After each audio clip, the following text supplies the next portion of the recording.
water in this area, the depth of it is probably too shallow for the type of feeding that sperm whales do, at least right in here between this island, the Island of Piai, and the island of Siam across the way.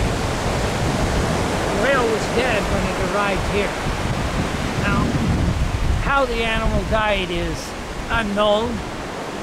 We do know that the teeth were missing when it came ashore here. Now, it was the carcass that came ashore. The whale didn't swim ashore. But when it drifted ashore, the teeth were missing. Most likely, the teeth were salvaged by fishermen that found the carcass floating at sea. The teeth themselves are a valuable commodity to people that like to collect those things. In the old days, the whalers used to carve what they called scrimshaw on them, and so they'd carve different images and ink them in. And a beautiful piece of artwork, and you can see those in any natural history museum.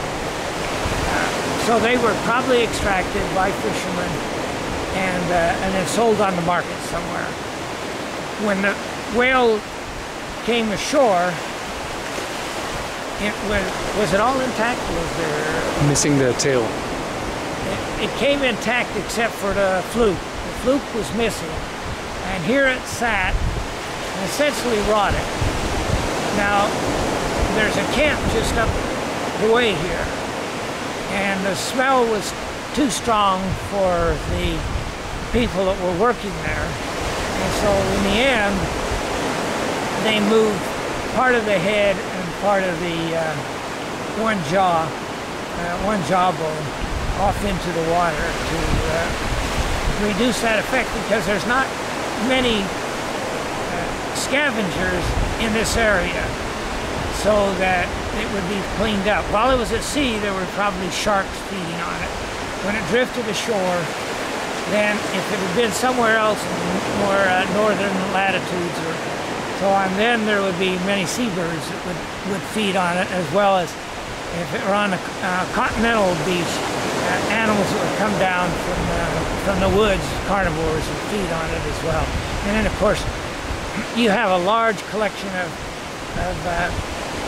vultures that might feed on it.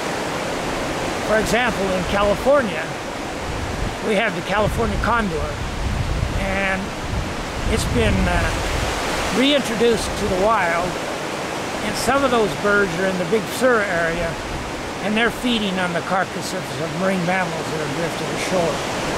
And this would be a bonanza for those birds and other animals that were scavenged on it.